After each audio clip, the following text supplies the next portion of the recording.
he was kind enough to make it for me. So hello, everyone. If you see the chat, open it up and answer my mystery question. Okay, I'm distracted by so many things. Can you tell? This is what these extra 15 minutes are for. But instead, we'll just chat. We'll chat a little bit. And I will go into a little bit about myself because that's the topic that I know the best. I'm Amaryllis. I'm named after a flower, but it's spelled in Spanish. So that's fun. It's misspelled in Spanish. So woohoo, we got our first answer, I think, for the chat. Blue. Oh, you don't have to guess mine. That's kind of fun though. What is your favorite color? Oh, I just let the secret out.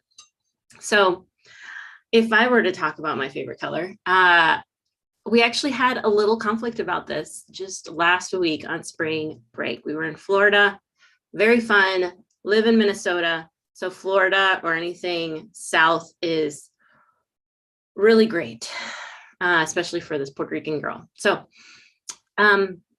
we were going around the car talking about what was our favorite color, just to keep the kids from fighting, basically. I have two boys. And it came to me and I said, white. And my husband, Ryan, is like, white's not a color. That does not count. And then the boys were divided, as they tend to be. One is kind of a mini me and one is my yang, the yin to my yang, the yang to my yin. And so I was like, no, white is a color. And Ryan was like, no, white is the absence of color.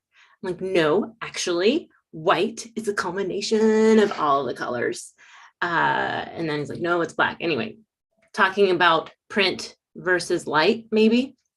But then I pointed at a building and I was like, well, what paint color did they buy to buy that painting? And he said, white. And then I was like, I rest my case. And then our 8-year-old in the back, oh my gosh, he's not 8. Anyway, he's older now. The 3rd grader pipes up and says, I rest my case. Or he starts repeating this to himself. I rest my case. I rest my case.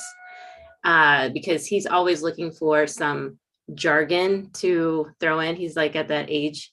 And he is that kid that just wants to have like all the pop culture sayings. If he watches a YouTube video, forget it. He's going to start talking like whoever that ninja guy is or whatever. So yeah. Anyway, favorite color is white. So you don't have to guess it, but I'd love to hear yours. So hi, Sally. If you guys hear the sirens, there's not a tornado. It's, oh my goodness, maybe there is a tornado watch because that's usually on Wednesdays. Boy, this live is full of surprises. I can check my phone to see if they sent me any notifications. But hi, Sally from Spain. So I just heard from Sally that she is in Spain. I had no idea. Some of you might know that I'm on Skillshare and some of my classes are on Skillshare. And I just released my first Spanish speaking class. Like I talk in Spanish, like for the whole class. Now, Spanish is my mother tongue. It should come a lot more naturally to me than it does. But when it comes to painting, not so much. So I use words like swoosh. I don't know how to say swoosh in Spanish. So I think I say swoosh. See, there's a difference. And so it was a little intimidating to do this class. In total honesty, since you guys are here early listening to me talk with the sirens blaring in the background, I don't know if this live is gonna go on much longer. How funny. I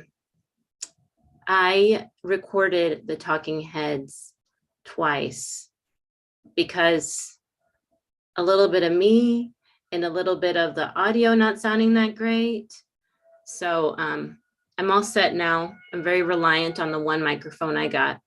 It's like my 3rd Yeti, but And then there's also the added challenge in Spanish of the accent. So everyone in Hispanic countries comes from different places, or obviously it comes from different places, but has like a different flavor to Spanish, much more so, I would say, than, well, there's more variety, let's say, in the accents. And I'm Puerto Rican. So to put it into context, it would be like a New Yorker accent. Like it's very marked. Puerto Rican, Cuban, Dominican can sound similar unless you're one of those, and then you know who's who. So just everything that anyone has ever said about my Spanish accent or lack thereof in some capacities, just like flooding into me when I'm teaching. And I pushed through that, and I'm proud of that. So coming back to you, Sally, I'm glad that you enjoyed the class, because I need to hear that. And I really appreciated, she said that since she is an expat living in Spain, it was kind of an added way to enhance her language learning, being able to combine painting with learning Spanish and practicing it and hearing it a little more. And that's kind of one of those unexpected benefits of teaching. There's actually a lot of things that I've learned and benefited from in teaching. So anyway, thank you for saying that. All right, so Elizabeth said, your favorite color is chartreuse. I like how specific that is. I'm gonna shut the door in case our cat wants to come in. He might poke from underneath the door anyway. So anyway, Sally said, same here, we have Valenciano too. That's almost French. Oh my goodness. And I remember I've also had or tried to learn Portuguese because I thought, well, it's close enough. I bet I could do that. And then I got a couple, this will date to when I got into this. I had a couple of CDs, and one of them was Shakira in Portuguese. I think at the time I had one of those subscriptions where you get like a different CD or a number of CDs a month. And yeah, that was one of them, because I was like, hey, what the hey, let's do this. Totally dating myself, but I'm among friends. Very fun. I am so eager to get going talking about what I wanted to talk about today, because it's really fun for me to teach and to talk through these things, connecting the dots, because they're all there, and I see how it's hard to see the connections, and it's almost like you have to hear it enough times to make the connections where you're like, oh, I already heard that, but I hadn't heard that. Oh, I already heard that, but not quite that way. And that's how learning is. So if you have ever watched a movie 2 times, right? You pick up on different parts. You read a book, and then you start to connect the dots with other conversations that you're having that have relatively, nothing to do with what you're learning or had read in this book. And there's that association. And I know that it's been given that our, I don't know, little worlds have been made even smaller with the internet and how we're catered to according to what we're interested in. And then we can create these connections that can lead to false assumptions. I feel like that way of thinking and learning has been poo-pooed on lately, but it's actually a very powerful thing. So if you hear me say some things that you're like, oh, I already knew that, I bet you that in a little while there'll be something that you hadn't heard or you hadn't really made the connection to yet. And I'm doing it myself, and it's pretty exciting. And it's exciting to look at my past and compare it to other artists in my sphere of circles that have gone through similar things but are in different industries. If you didn't tune in for the live yesterday or didn't watch the replay, I am showing the replay so you can watch it later. I think the comments didn't come through. Sorry about that. I'm not sure that the comments will show through on this one. I couldn't figure it out. So that's okay. If you want to leave me a comment, now you know you want to do that after the live, because I might miss it while I'm presenting. Although I do have my little team of Lindsay behind me, not here, but somewhere else, who is making sure that I don't miss any questions in the chat and sending them to me to make sure that I cover them. So if you have a question, do feel free to put that in the chat. If you have a comment, it might get missed because we're wanting to focus on the questions. All that to say that when I was talking last time we were live, yesterday about this time, I was talking about how this is a primer for the pro course. Full disclosure, since we're still 5 minutes before we start and I'm telling all my big secrets, I'm not 100% thrilled with the name pro for this course. Like, I feel like it can be intimidating, but since I am such a dork and love alliteration and acronyms and puns, playful ways to use words, it is an acronym for polish, repeat, output. You will see my love for alliteration later in the next 45 minutes, but that's the premise of the course. That's the flow of it. We go into Photoshop, we take our work out of our sketchbooks, and we scan it and learn to polish it the quickest way, isolating the art. That's always, it can be a little tricky with watercolor.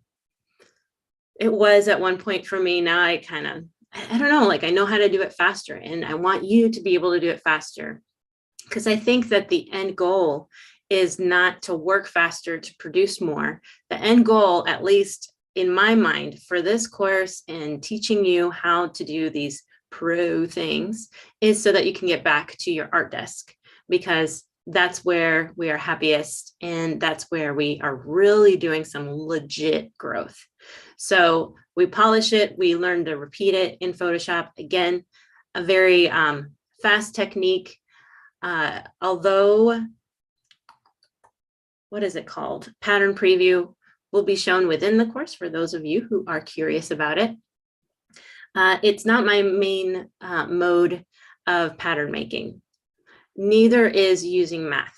So I get in there and I create in such a way where I can kind of test it out, try it out, do the pattern, make tweaks that are a lot faster than having to save multiple files. I've done that method before, and I end up with like 6 massive Photoshop files that I don't want to part with. And, you know, not such a terrible thing, but I have like thousands and thousands of scans, because as we'll learn later today, nothing is wasted.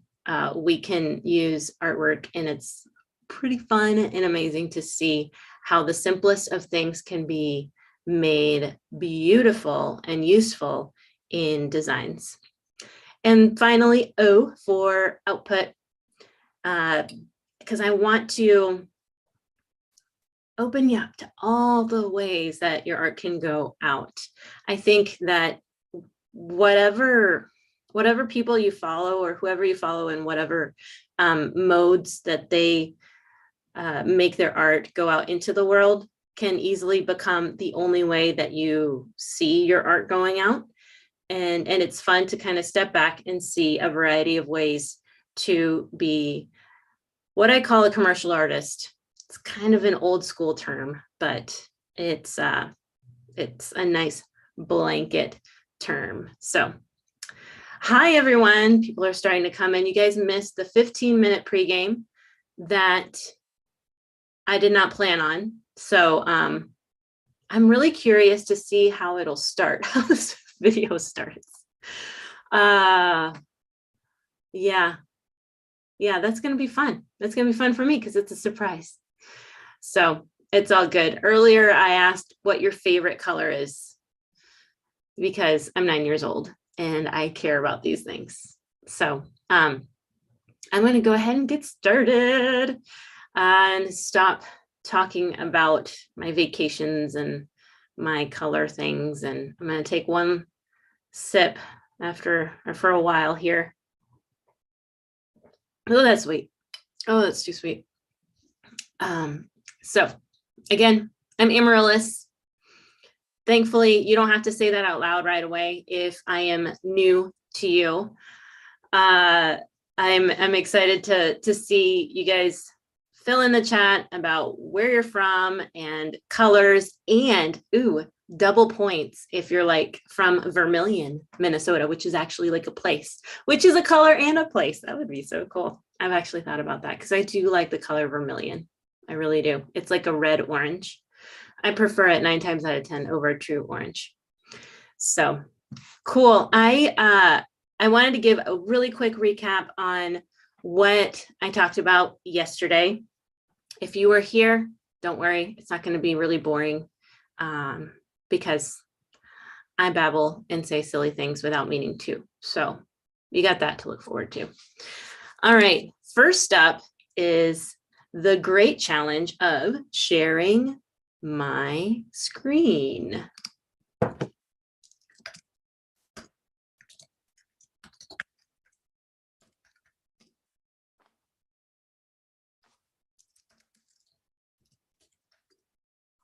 All right, share screen. I can do this. I can do techie things, and so can you. Let me tell you, techie things, man. It always, I'll tell you what's the kicker about tech is that it always seems like it's going to be very simple. So if you feel like, oh, I thought that, you sold this as being simple, I get it. And that's why in the course I include so many lives, because I want to be able to go over things again in case you need that, because we all do. We all like a little review. Even me. All right. Getting all situated here. It's all good. All right. So today we're talking about driving your art places. I kind of like that picture. Yesterday I made the analogy of riding a horse. That was actually the first time I've done that. So I'm still working on that analogy. As I was saying yesterday, started off the pro primer. So it's basically, this is just a series of 3 talks that I'm doing with you to help you feel ready for the pro course. Consider if this is for you, and maybe think about your art in a different way. One of the biggest transformations that needs to happen in order to be successful in commercial art, no matter what capacity, is that you start thinking like a designer. And it seems easier said than done, and it'll take time, but that's why we're starting early. So this is my face, as if you haven't seen it yet. This is my element. So you'll usually see me in this setting with my paints behind me. I have 2 separate computer desks, or 2 separate desks, one for my computer and one for art, because I think so differently. It's like my posture is different. That's why I stand at this desk as much as I can. It just feeds what I'm going to do next by having different places and different postures. So I teach a lot online. So you probably have seen this face. I think this is a clip from Watercolor Animals. And then behind me, beautifully placed, are a couple of books that I've written. They are how-to painting books called Expressive Little Faces and Expressive Little Animals. And then to my left, your right, you see a little peek of some of the products that I'm most excited about. Tabletop is just so fun. It's just so 3D.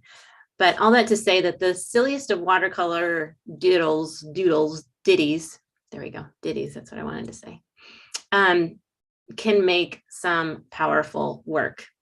Yesterday was day 1 of the primer, and we went from the question of, is my art good enough, to what question? What is my best work? And we talked about how to self-critique, how to have that environment of critiquing, because both of us, or most of us, are not in that environment anymore. And this was the takeaway. I want you guys to worry less about measuring up. If I worry less about measuring up to a certain standard or trying to get past a certain benchmark that nobody put there, I will be so much more effective in finding my best work and being my best self. So I have found that to be true so much, jumping around in different social ponds and walking this way of art that's so subjective. And on top of that, when it comes to what's marketable, it's just depends on the thing, and it depends on your work. And so it gets a little complicated. So instead of asking, is my art good enough? That's just not the question that is gonna get us there. The question is, what's my best work and what is it best suited for? So this is what we are going to talk about today. Are you excited? Let me know you're excited. I can see excited very small on the side here of my notes. So cool. The first step is going to be to learn the strategy of art curation. Now, notice that I did not show you that slide first, because art curation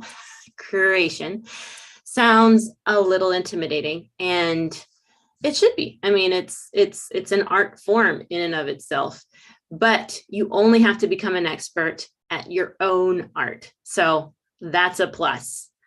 You can learn to curate your work. If you've got stacks of sketchbooks, tell me that you do. You're my people. You're in a good place. I don't personally like to show my sketchbooks very often. Rarely do I do that.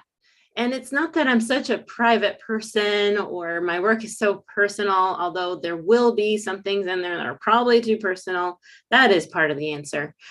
But it's just that my sketchbooks are a mess. And you know what? I'm making that promise. I'm going to show you some sketchbooks. Scratch all that. Let's do it. I'll show you some of my sketchbooks and how we bebop from good pieces to not so much good pieces, some kid scribbles, some journal entries.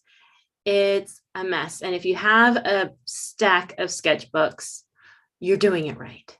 Okay? You're doing it right. So art is my craft and my passion. It's my enjoyment. And lately with creating for the market, it helps me to reframe it also, as it can be, some of it is my inventory.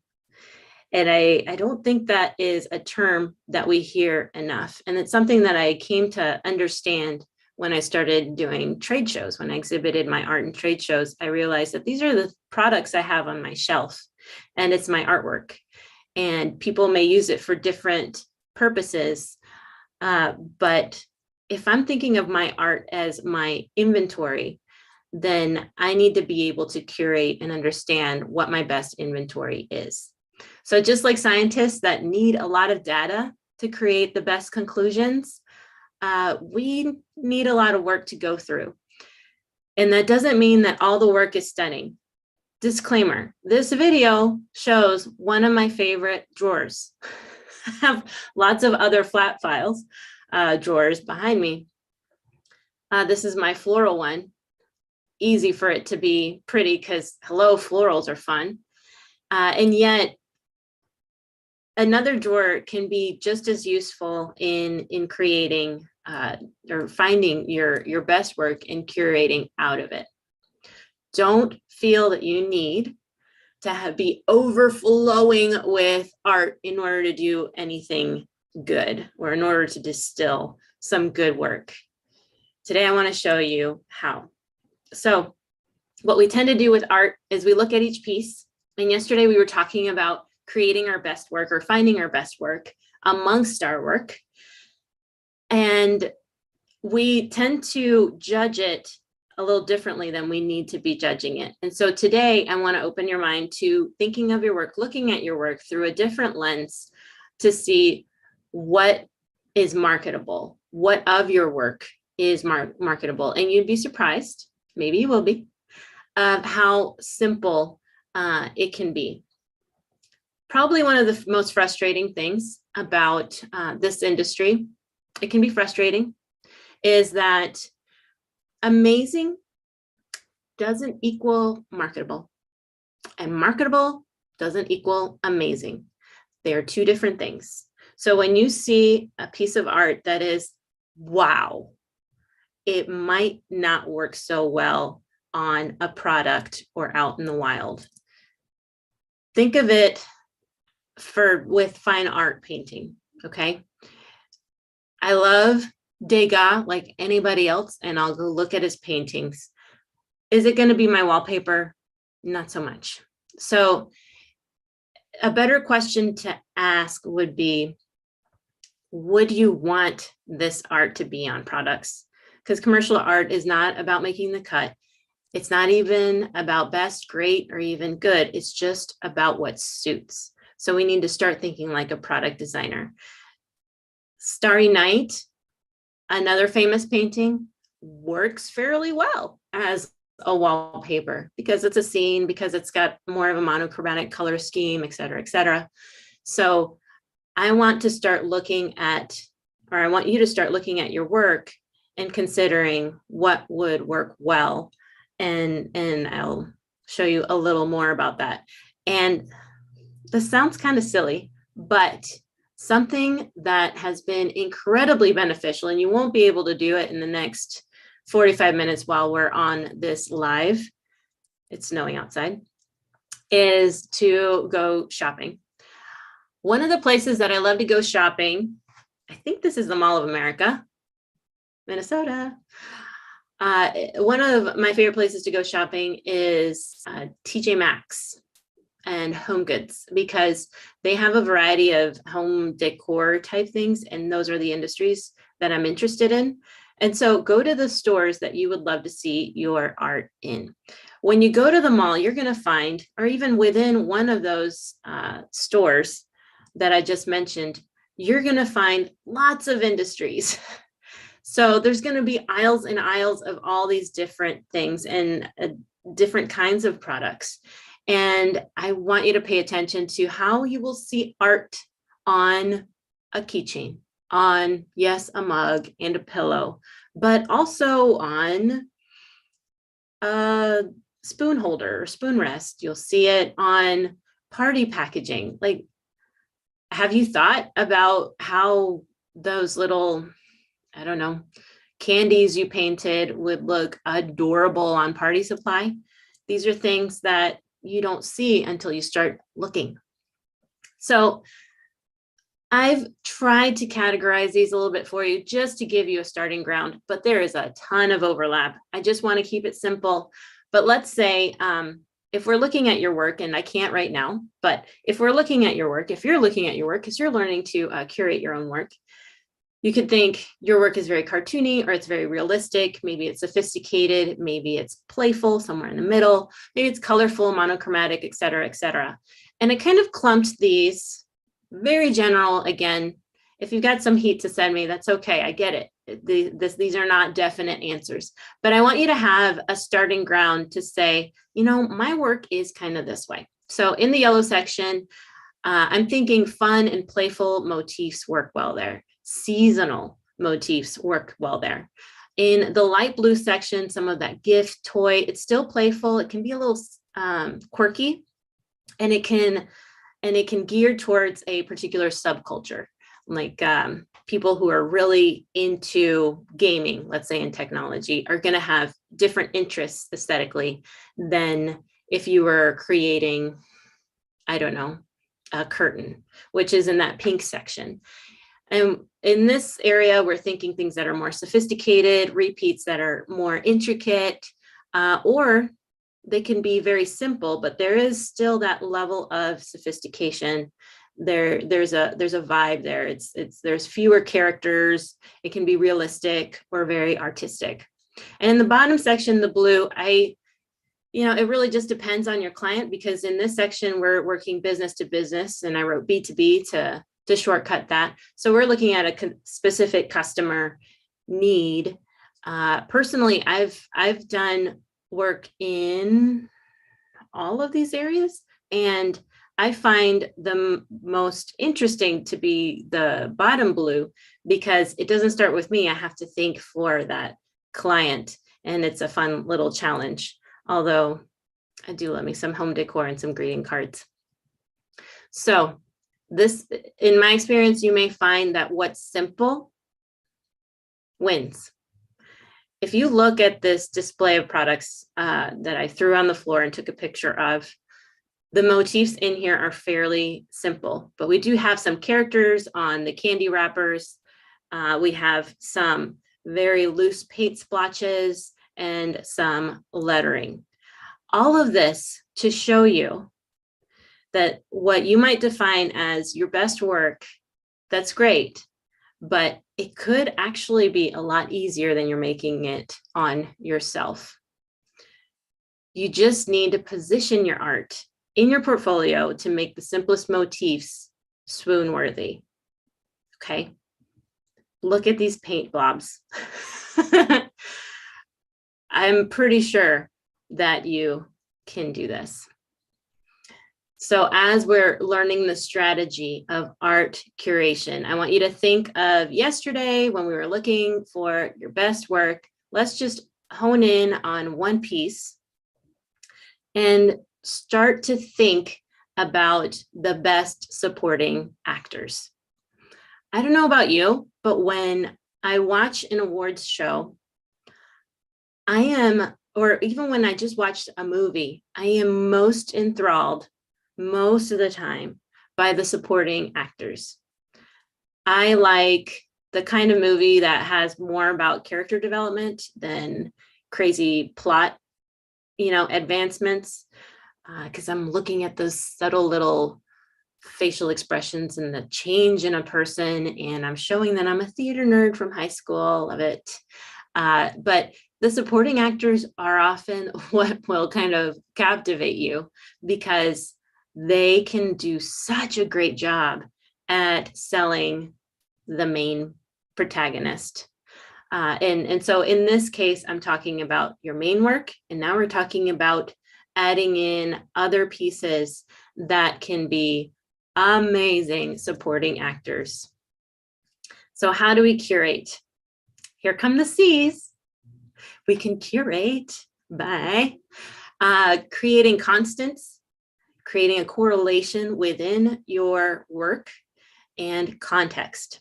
Now, I'm going to be bebopping between a couple of concepts here, because we could be talking about all of your artwork, or we could be talking about a limited small grouping. For the purpose of just like getting the hang of this, I think you should focus on just the small grouping and not worry about, does this fit in with the context of all of my work? Okay. Pop in your questions. This is your reminder before, I think once I go through this, I'll be done here, and I need to pick up my kids today. All right. So correlations. What are some correlations? So I'm going to admit this wasn't the best example, but I'm all about getting it done, and I just want to show you something. So I chose this piece that just simply says make art. And let's say that this is my hero piece. This is my star of the show. I can look at this one piece and start pulling out some elements that are needing to show up in other areas if they're going to be a family. Okay, so you can draw from your all-star. I'm teaching you how to create a collection without necessarily having to do all the brain thinking on the front end. We're just starting with your piece. So it could be as simple as motifs, dots. Like here, I chose dashes, and there's a little splatter, and there's a little bit of a floral reed leaf element. If I repeated those on other pieces, and it could just be that, I could have myself a collection. If you consider if this is for stationery. This journal image on the cover, I've got some more art on the binding. I've got some more art on the inside of the journal. That's maybe like a very simple pattern. Those two, other than the make art, the binding and the inside pattern, those are the pieces that I'm talking about today in curating your artwork. You have got little sketches and little doodles. I know you did. I heard that on the chat, that you can use in your art and call it like art and make it part of your collections. But whatever it is, these correlations need to be familiar, repeated throughout. They can come in and out. They don't have to be always there, but it's something that feels familiar.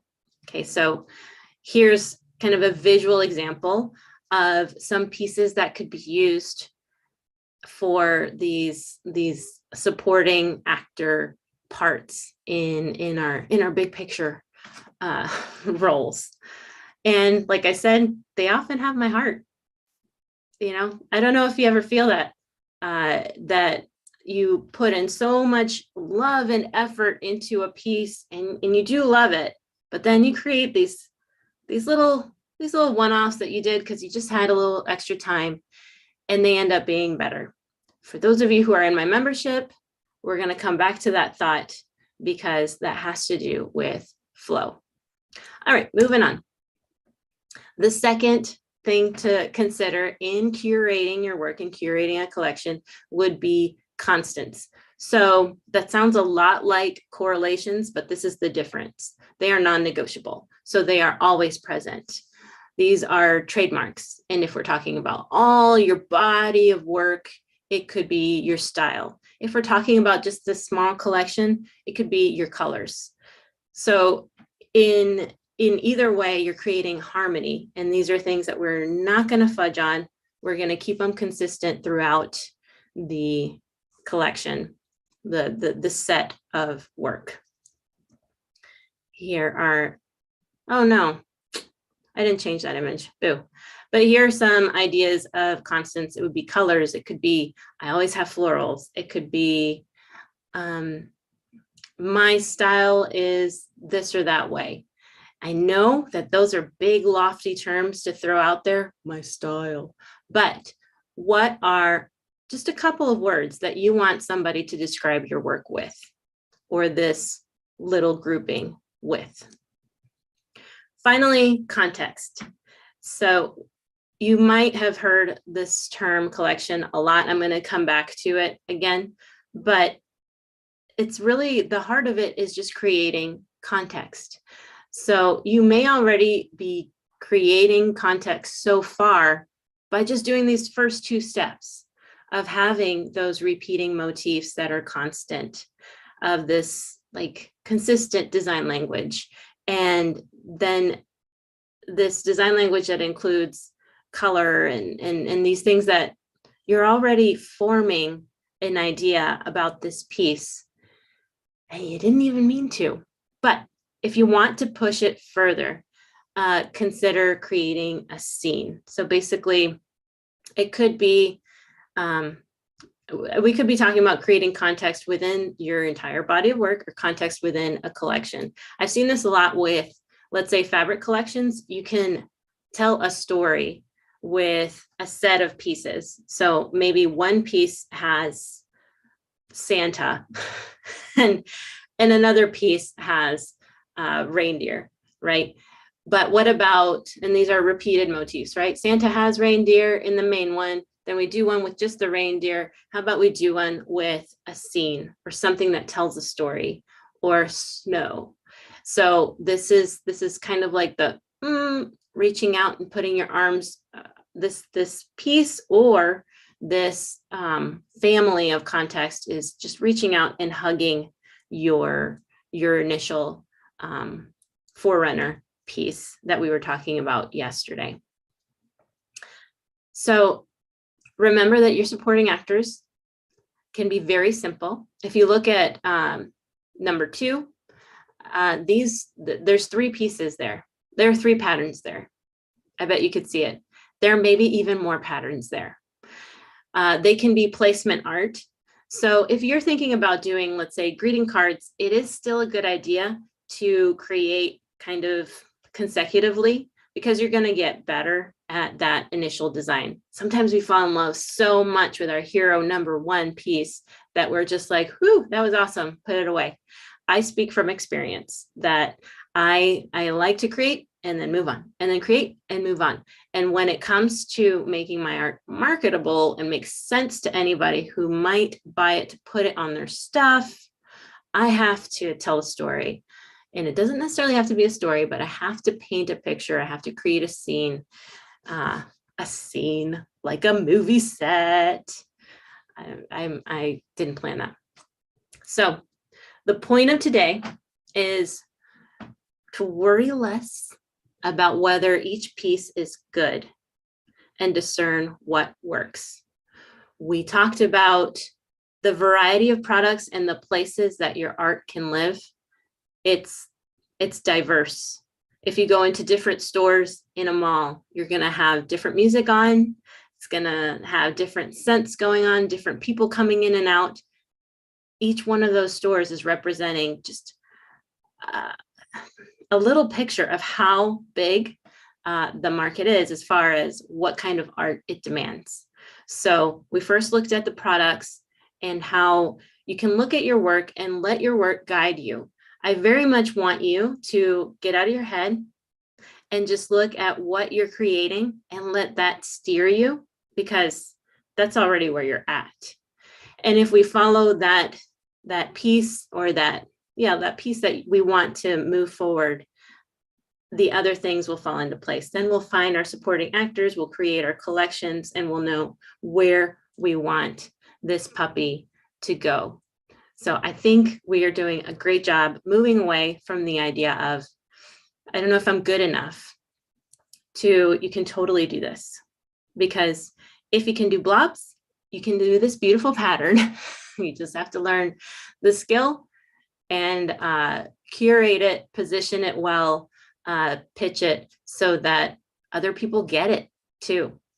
And it isn't just this one-off thing that you created and yay, we're done. Instagram loved it. We're going to move on with our lives. We're going to take our art and believe in it so much that we're going to show it to some people or put it out in the market ourselves to even be further excited, validated, see this piece come to its like fullness, full circle, as we find our own unique path, our own unique creative calling. Yesterday, we talked about self-critiquing your work. Today, we talked about curating it for a specific market. Once we get the hang of that, it will be a lot easier to then understand how to create a collection from scratch without having created the art yet, but to know this is what I want, and this is where I'm going, and this is what is trending, and this is what would work well. And I have a more detailed process on creating a collection, and that's what we talk about in week 1 of the Pro course.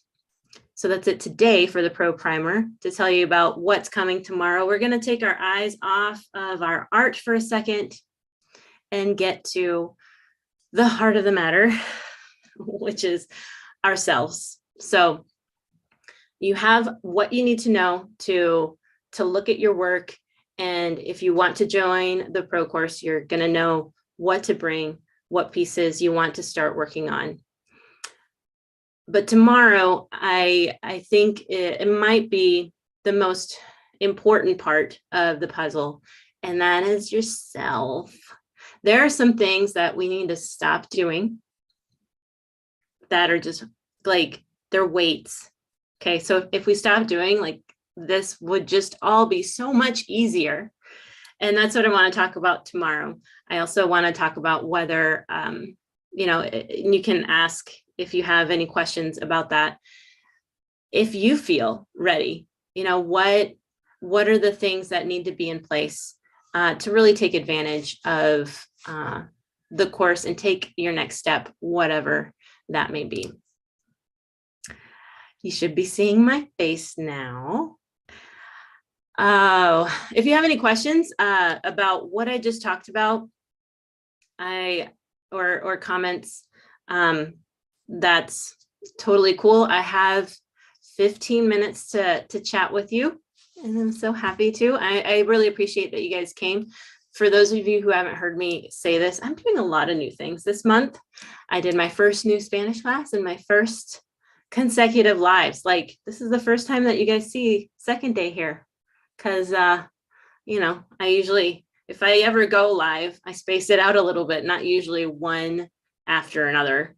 So it's been really fun also to think about how all these things work together. And like I was saying initially, you might have heard some bits and pieces here and there, and I hope that you're making some connections that you hadn't before and letting go of some of the stuff that just does not matter.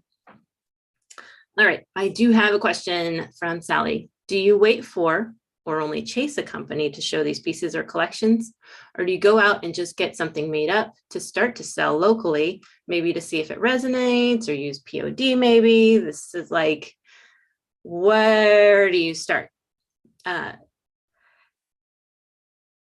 Okay, definitely need the art first. You definitely need the art first, because whether you're going to sell it on your own as print on demand, which is what POD is, or if you are going to show it to companies who might, you know, borrow your art and then, you know, stick it on something and make loads of money from it. Then actually I have right at my fingertips, this is licensed artwork, and this I created myself, print on demand. And actually it's a misprint. It didn't quite print right. But anyway, I've done both of those and more. I've tried it all. And I think, I mean, I know I've learned with both ways. I would want to ask you a question to help you discern which way. Do you feel like you know who you want to sell to? So if I know that I have a very particular market, I want to sell to 14-year-old girls that love rainbows and unicorns and koalas, and this is all I do. This is what I do, and those are the people I want to sell to. I would suggest just going for it. If you're not quite sure, I think that's kind of how I got my bearing, is through licensing, because they would ask for things from me after seeing my portfolio. So the portfolio comes first. And don't be scared by the word portfolio. It just basically means people can see what kind of work you do. All right, no big deal. Then they would see what I did, and they would be thinking about their product, and they would do the matching of the product to the art, and maybe even ask me to do particular art for that product because they have their own design briefs already laid out. I think that a lot of us just wish we could see those design briefs like now, and then we create the work, and then maybe they'd like it. And I totally understand that feeling, because I feel it too, where I want to know that the time that I'm spending on this piece is going to get me somewhere and is going to pay off. But it doesn't work that way. And it also expresses a lack of love and confidence for your own work. I need to believe in my art so much that I will show it to people. You can sign up to be to have an agent, or to be within a large agency. There's a little difference, a nuance that I said there, because an agent might have anywhere from like 9 to 30 artists, 35, and an agency will have hundreds. So it's kind of like Shutterstock for art licensing. And you can join them, and then you probably won't make very much, putting that out there. You will make something, but it does kind of train you for what kind of work people are reacting to, these companies are reacting to, what they need. If it weren't for having done that 10 years ago, 12 years ago, I wouldn't have validated my lettering so much as I have come to. Like, I would think that the lettering needs to look a certain way. And if you noticed in the lettering in my work, it's like very like loose and casual. And it wasn't until people started asking for it that I realized, oh yeah, because that's like that and that. I get it. There's a place for that. So I hope I answered your question. Another question from Teresa, do you put your art on Shutterstock or similar sites? I personally don't. I really don't throw shade at anybody for doing things any way they want to.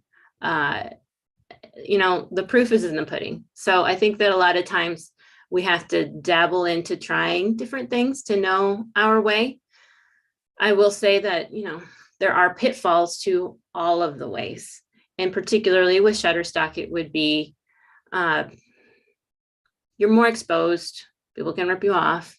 But I try to keep away from the fear of being ripped off, because it has kept me from creating work that I really stand behind and I am willing to share openly. So what I'll often do actually is I will show on Instagram a piece that I'm creating, but I don't often show the finished design. That I keep for the art directors, if I know that that's where that art is going to go. Every so often I'll show the design just to show you guys that, I know how to do it, and it's fun to fill the whole square with color instead of a white desktop with a little piece on it. But like I was saying, I fight that fear of getting ripped off. I have been, but I actually received this advice from Victoria Johnson, and she was very blunt, and she probably doesn't remember this, but she was like, "What are you gonna do? What are you gonna do?" And like, if you get ripped off, what are you gonna do? And I was like, well, I can do this and I can do that. And her advice was, you know what, I just create so much and so fast that I just don't have time for that. If someone is trying to copy my work, they can have at it. They will not have, now I'm adding my own words, they will not have their own, they will not have the measure of success that you would as the artist creating the work. I also love that we are traditional artists. And so it's hard. I actually expressed some of this to the owner of a large fabric company that I'm not with, so I don't want to say, but she said, you don't need to worry about that. You don't need to worry about people copying you. This is so hard to copy because it was handmade. And I'm like, yes. It's not entirely true, but I'll take it because I need all that gusto behind me. All right, here's a question from Elizabeth. Can you be a successful commercial artist without an art degree? Absolutely. So when I was in art school, the whole idea of art licensing or surface pattern design was not so much a thing. I was taught to go into editorial, book art. What else? It feels so long ago. There was some talk about creating fabric patterns, but that was in the fibers department, and it was just kind of like a different vein. I was an illustration major, but I wish I could poll the people I know who have been successful and ask them if they went to art school or have a degree in anything of the sort. To drop a couple of names, I hope they don't mind. I don't believe Dylan Mierzwinski did. I know that Bonnie Christine didn't. And I can think of so many others that they did not go to art school, but they understood the principles of design and loved what they created so much that they believed in it to keep moving forward. And that's kind of the crux where we're at now. So if you guys don't have any other questions, I'm trying to think. I always get a few questions afterwards And I think, oh, that would have been, I should have talked about that. But just to reiterate, some people have asked more specifics about the pro course because it's not up yet on the website. watercolordevo.com/pro is maybe where you signed up for this primer series, but right now it doesn't have like all the details. So I'm just going to spew a few details because that's a lot easier than putting it all on a web page. So in case you're wondering, that way I'll just throw it all out there. And yes, I will still have to create the web page. But before I go here in these last 5 minutes, I could take one more question, but I'll talk about the course. It's 5 weeks. And what we do is, as I said, with the acronym of PRO, polish, repeat, output, we go through that. I have about 7 special guests, both pre-recorded and live. I'm really excited about them because I believe in the collective art community. 2 or 3 of them are art directors, so they really have something to say about what kind of art works. I love it. I'm so pumped about that. The lives are in the evening or on Saturday, and there's at least one a week. And on week 1, we're going to have 2. So right on Monday, April 18th, when we kick off, and then the following Saturday. We have typically a small group, and I like to be able to spend that one-on-one time and answer questions like this. Sometimes I'll even ask you to drop in your work into Dropbox and we'll talk about it. We'll deal with the problems, the hangups that you might be having. If Photoshop is new to you, it's okay. Tomorrow, I will give you kind of a little quick peek to get you a little more familiar with it and a download of my favorite tools. And the people who come out of this course are just so excited. I was a little overwhelmed by the reviews from last year, because even seasoned artists said that they learned something because they have been doing repeats in a more digital format and hadn't validated their traditional work or known what to do with it, because they also like to paint. And it's just been so rewarding for me. I only do it once a year because I do put so much of myself into it. And honestly, I like to make a lot of time for painting. So I want to give back to that. That is definitely my priority. And it's my priority for you to learn and get back to your sketchbooks and then learn how to design quickly, polish it up, make it a thing, package it up, send it out, get back to your art desk. So that way, yeah. Yesterday you said we could send you artwork. How would you prefer we contact you? So yesterday I said, if you want to, then this is a challenge for you, to post it on social media, tag me, and I'm happy to look at it. If you have any qualms about, is this going to work for me? Go ahead and do that. On Instagram, I'm Watercolor Devo, WaterColorDevo. I'm so proud of myself. Another little tidbit about me is I never did well at the spelling bee. Sally asked if the lives were in the evening. Yes. So I'm on Central Standard Time, right in the middle of the United States. And so I tend to like 7 p.m. because it's just after dinner, can kind of wind down, be like, honey, go watch TV with the kids. And we're set to go live. And when on Saturday, typically in the morning, like late morning, mid-morning, about 10 o'clock. So I can speak to that first week because of, I want to maintain a little bit of flexibility until I absolutely need to get real nailed down on times and dates for the sake of the guest speakers. Just want them to feel comfortable. All right, I am off, everybody, because I got to give myself a second to make sure that this thing is saved for those who weren't able to be here live. It's okay. I understand. if you're watching the replay. My goodness. So I'm glad you guys are here. I hope this has been very helpful. If it has been, do let me know, because I love to hear what it is, just to hear feedback on what it is that is landing well or making sense.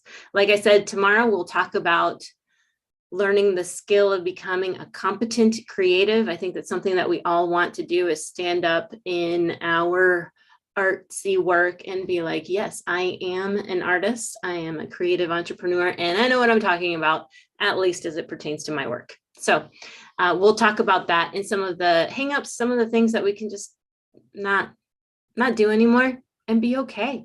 It's going to be fun. All right. Same time tomorrow. See you all. Thank you.